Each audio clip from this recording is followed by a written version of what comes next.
ano.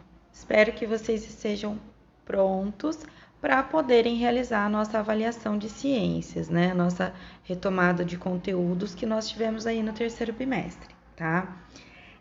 Eu quero que vocês, antes de realizarem a prova, que vocês assistam a esses dois documentários pequenininhos, um tem 4 minutos e meio, outro tem 5 minutos e meio, falando sobre as ondas mecânicas e do som e das ondas eletromagnéticas da luz, tá?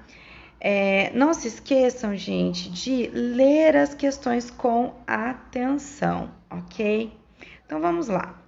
Na primeira questão, vocês inclusive já viram essa questão, como ela é uma questão interpretativa, só vocês prestarem atenção na imagem e nas informações dadas aqui no enunciado. Então, vamos lá.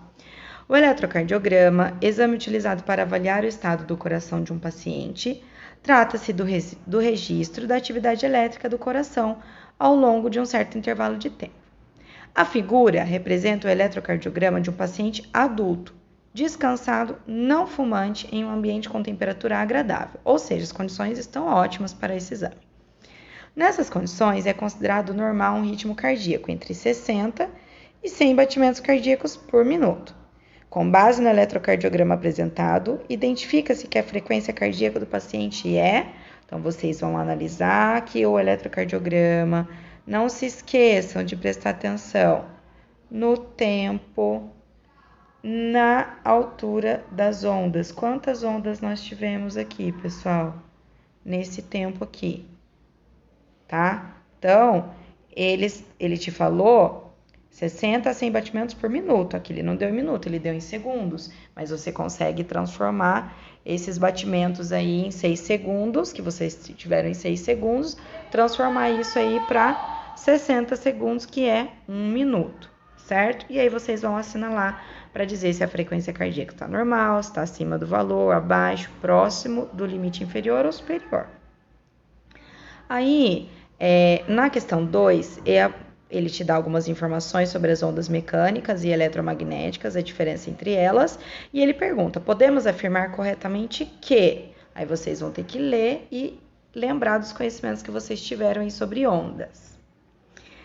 Na terceira questão, tá falando lá, em viagens de avião, é solicitado que os passageiros desliguem os aparelhos eletrônicos. E eles perguntam por quê que tem que desligar. Aí tá lá, a propriedade das ondas emitidas que justifica o procedimento adotado é o fato de, vocês vão ter que ler e pensar o porquê que tem essa necessidade de desligar os aparelhos eletrônicos. Na quarta questão, vocês vão relacionar, né, ali a altura do som, timbre, intensidade sonora e onda sonora com essas colunas aqui, vibração, amplitude, frequência. Foi naquele videozinho que eu passei na videoaula para vocês, em que o cara explica tudo com imagens, com a folha, ele bate palma, coloca o som mais alto, o som mais baixo, é só lembrar daquele vídeo.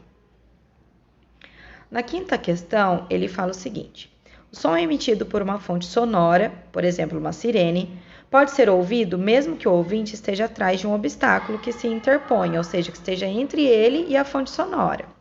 A propriedade do som que permite contornar obstáculos é conhecida como? Aí vocês vão assinalar a alternativa correta. Na 6, pessoal, vocês vão analisar essa imagem aqui. Então, nessa imagem aqui, nós temos essa onda aqui, certo? Nessa onda aí, deixa eu desenhar direito para ficar melhor para vocês. Vamos lá.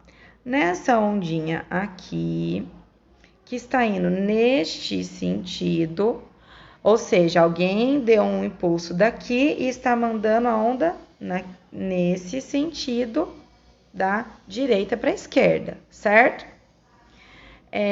Então, ele fala o seguinte, após a interação em P, o abalo retorna à sua origem. Quando a gente brinca com corda, a gente percebe que a gente tem uma consequência do movimento que a gente faz na corda.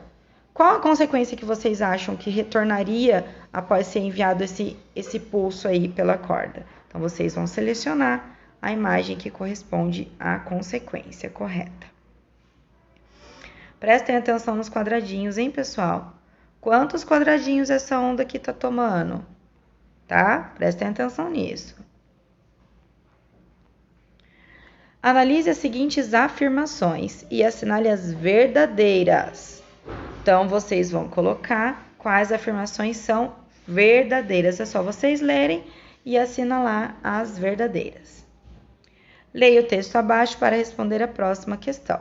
Então, vocês vão ler esse texto falando sobre as cores e falando principalmente da luz branca. Para responder essa questão aqui, ó, tá lá os raios incidindo sobre a maçã e a gente enxergando apenas o comprimento de onda vermelho. Quando os raios incidem sobre o objeto que reflete todas as cores, que cor que a gente vai enxergar esse objeto, tá? Aí tá lá, Vicente quer aprender um pouco mais sobre as ondas e para isso começa a sacudir uma corda presa a um objeto fixo. Observe a imagem da representação das ondas logo abaixo e responda. O número 1 representa qual estrutura da onda? E o número 2? Prestem atenção que o 1 está embaixo e o 2 está em cima. Elis também quis aprender brincando e sacudiu a corda presa a uma parede. Observe a onda formada e responda. Então, a 3, ela é referente a qual estrutura da onda? E o 4, pessoal, é só vocês assinalarem aí. 11.